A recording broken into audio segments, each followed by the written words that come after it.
Viel Vergnügen bei der Dokumentation Inside from Russia with Love.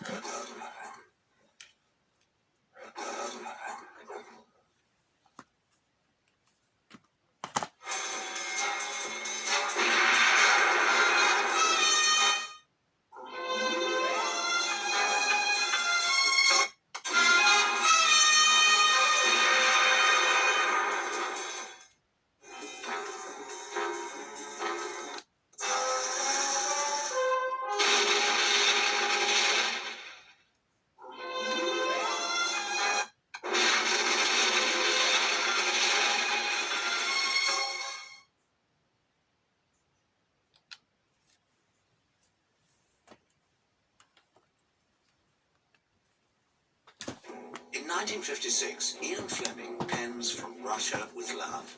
The novel is published in 1957 to rave reviews and strong sales. In 1961, Life magazine prints a list of President Kennedy's top 10 favorite books. Many observers are surprised to see From Russia with Love make the list. Others are delighted. During filming of Dr. No, producers Albert R. Cubby Broccoli and Harry Saltzman decide to make From Russia with Love as the second James Bond film. The producers not only have one of Ian Fleming's best novels, but they also have Sean Connery, Dr. No's director Terence Young and his crew, as well as twice the budget of the first film. Having proved they know the formula for success, Broccoli and Saltzman seem destined to make an easy hit. Fate has different ideas.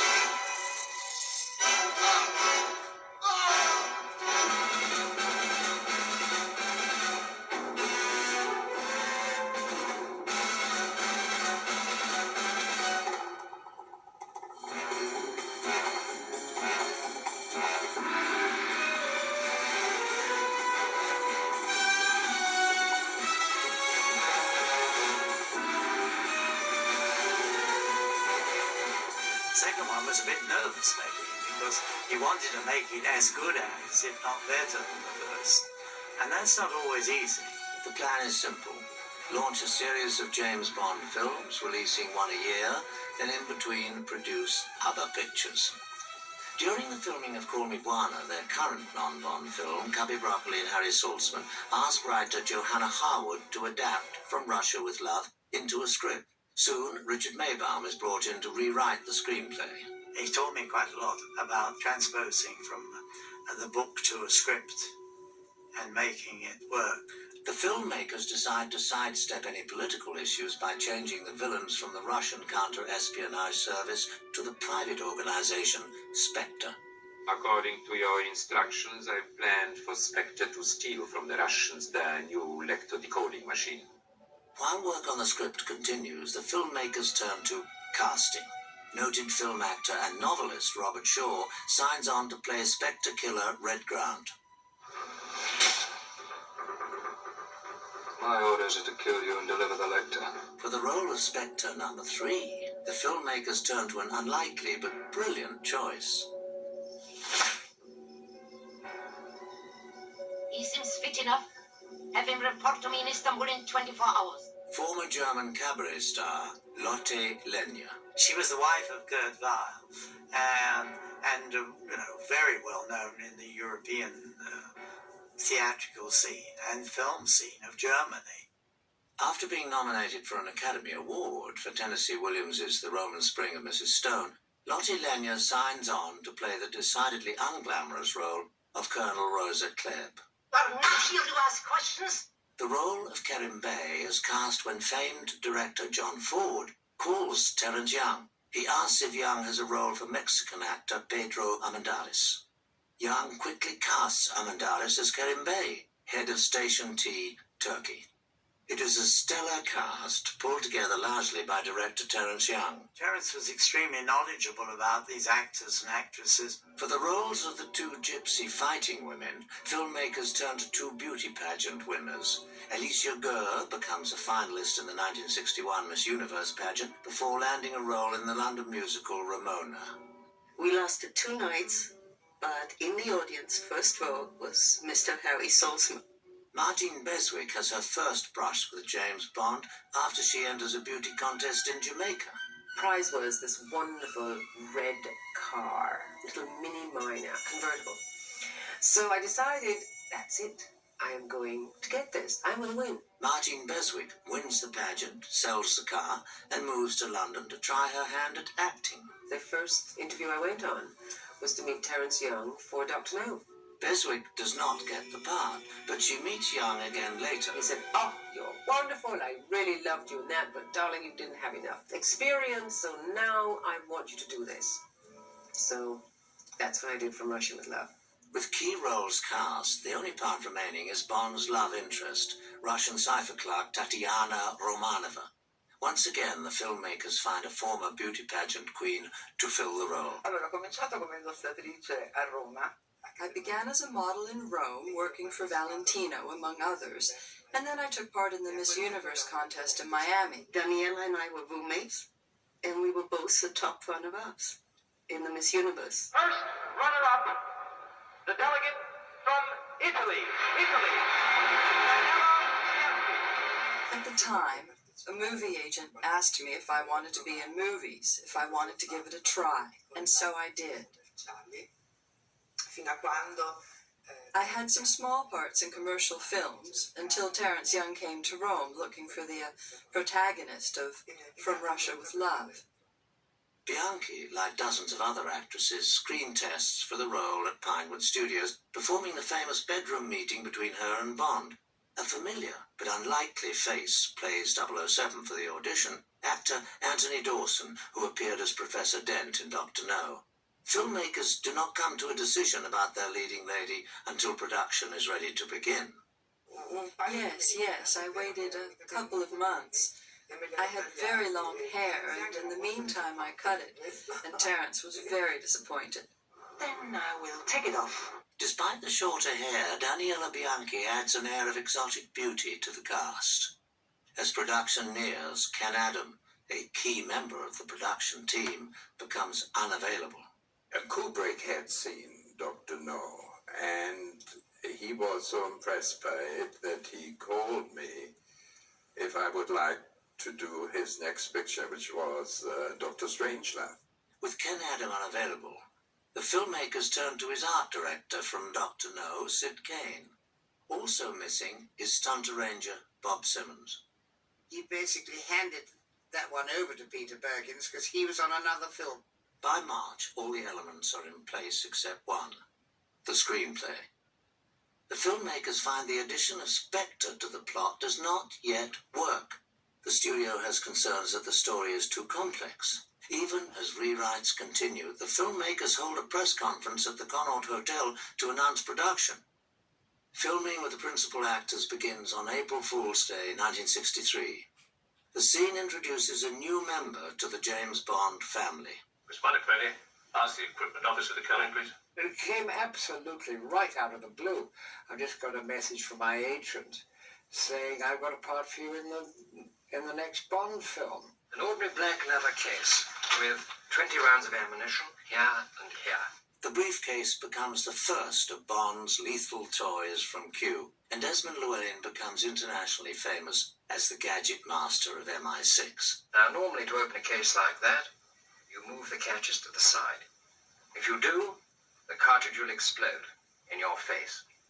Now, to stop the cartridge exploding, turn the catches horizontally, like that.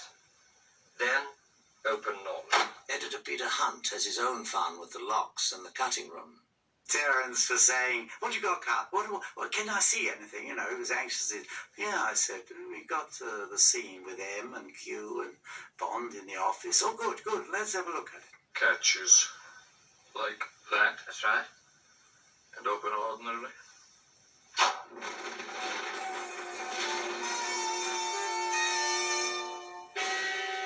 Terence fell out of his chair, and he loved it so much. Those are the sort of fun things that we did. On April the 3rd, shooting continues with Lotte Lenya and Daniela Bianchi. The mood off camera is decidedly different than the on-screen tension. Ah, yes. Well, it was pretty funny because Lotte was a very small, very sweet woman, and Terence had chosen her for the role of a tough villain. It was just totally different from what she was. Then it was funny because she had to wear these really thick glasses in the scene where she was so villainous and rigid. She couldn't see a thing. The scene contains risque undertones for the time, which are expertly handled by director Terence Young. Ah, Terence Young.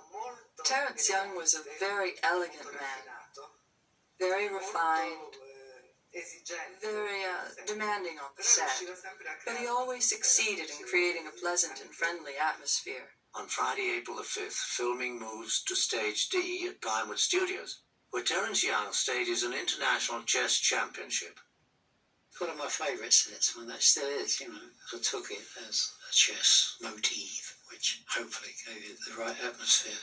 The set costs $150,000 to build, and that does not even include the ceiling, which is recreated by matte artist Cliff Cully. All the columns around the sides, and from there on up was painted. There's, I mean, like most film sets, no top. You know, most film sets are lit from the top, as you know, so if you get a big shot that features a ceiling, you can bet your life it's either a hanging miniature or it's a matte painting, you know, to hide all the lighting. The scene also includes one of the most famed end games of modern chess history.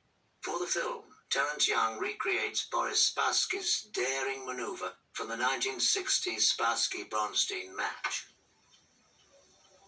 Congratulations, sir. A brilliant coup.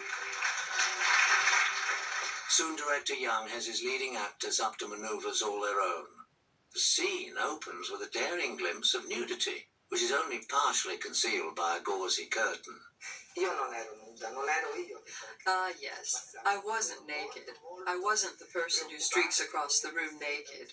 I was very concerned about keeping the sheet tight around me. Daniela Bianchi finds little help from her co-star Sean Connery. Sean, naturally, did everything he could to complicate things. Then Terence made us repeat the scene so many times. Terence really had fun with it, maybe because of my embarrassment. On April the 10th, shooting begins on the set of Blofeld Shipboard headquarters. The scene has been quickly rewritten the day before. On the set, Young changes many aspects of the scene, including switching around dialogue. I find the parallel amusing. For Blofeld's hands, Terence Young turns to his old friend Anthony Dawson, a role the actor will repeat 2 years later in Thunderball. The scene proves difficult to film. The Siamese fighting fish do not fight, and the dialogue is badly in need of a polish. With no other sets completed, Terence Young starts the crew on night shoots for the film's opening. This sequence is set to film in the gardens of Pinewood Studios.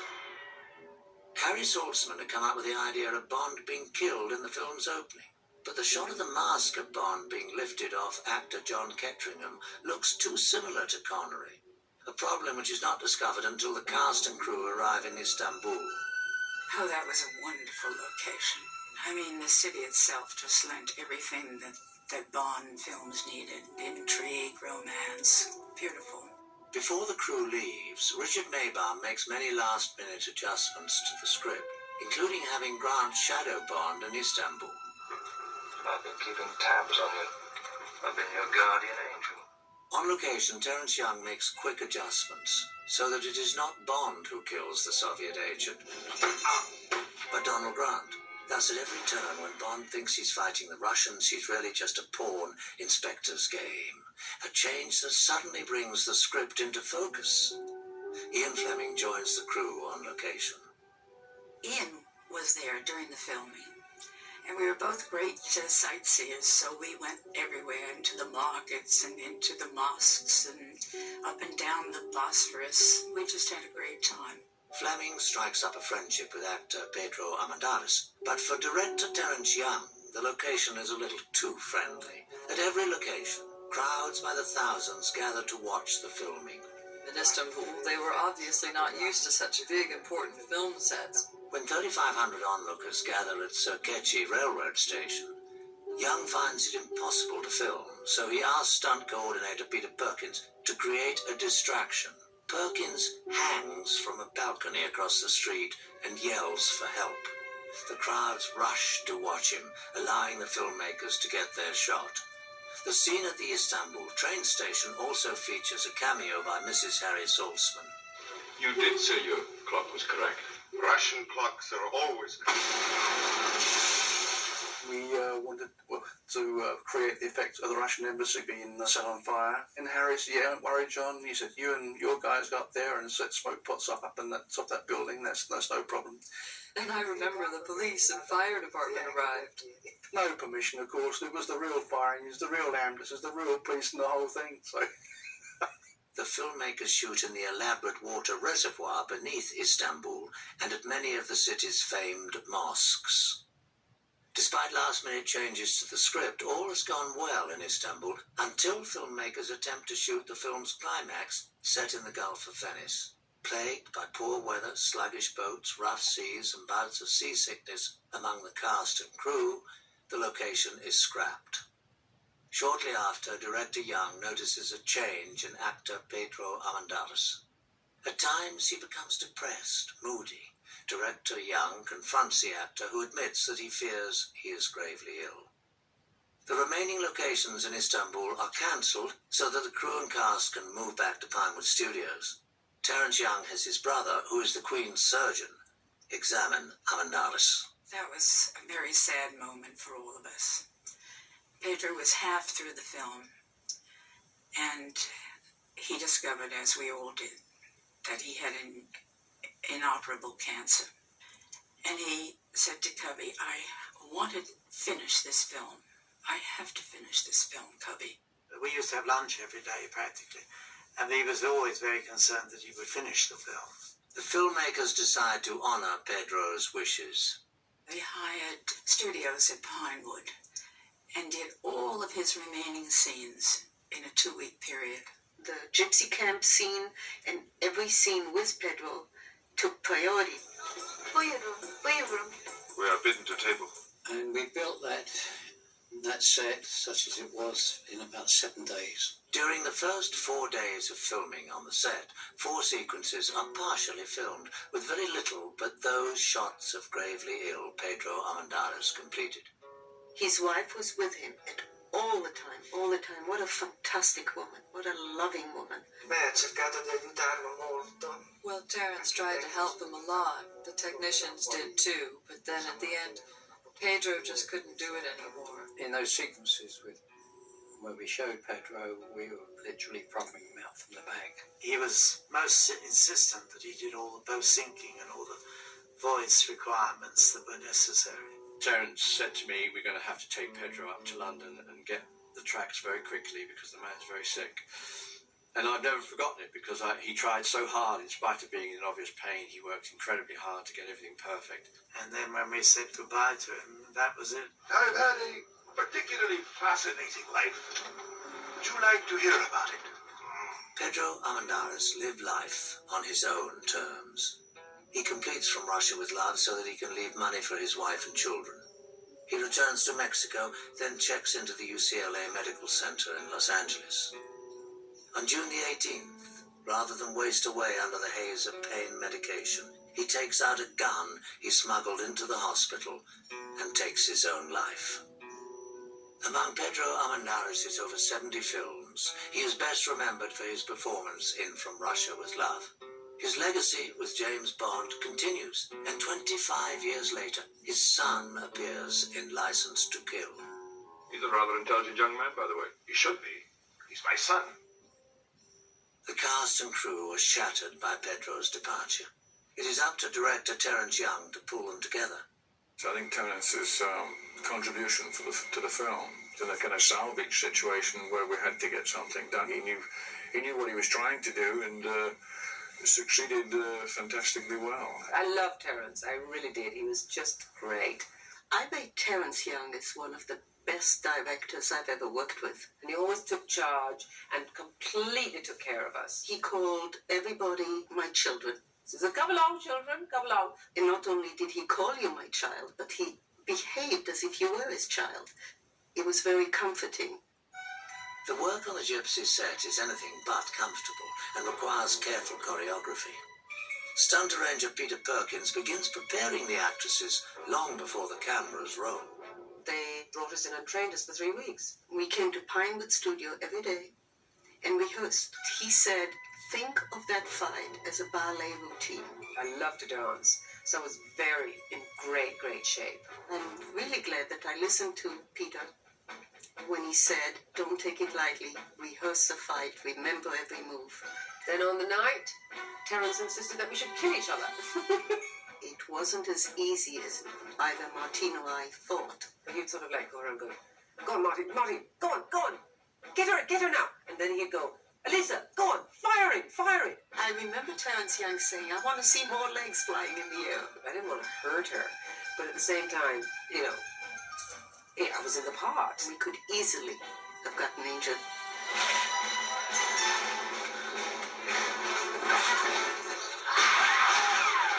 Terence Young launches into a full-scale battle scene. Everything on Bond is rather larger than life, so there are no little fight scenes. They're all blown up into something quite extravagant, and that's what makes it all such fun. One evening, he was telling me, I don't like close-ups. I like action scenes. And of course, if you watch his movies, you see very few close-ups. In mid-June, Terence Young prepares an action scene on the meticulously recreated Orient Express set. Only the scenes on the Orient Express lasted several days because this fight between Grant and Bond was complicated because we were in such a small space. Everything went well, apart from Sean's usual games. He tickled me to make me laugh when instead I was supposed to be half dead on account of the drugs the villain Grant had given me. We were able to build up this wonderful tension with that case. Terence Young, a boxer while at Cambridge, works out the choreography with Peter Perkins and stuntman Jackie Cooper. For the next 2 days, the stuntmen carefully rehearse Sean Connery and Robert Shaw. On June the 20th and 21st, Young uses 3 cameras to film the scene. The actors give it their all. The stuntmen are only used for 1 shot. Yet some of the crew feel that Terence Young has gone too far. They worry the fight is too violent, that audiences will react against the realistic brutality. In early July, Terence Young takes his crew to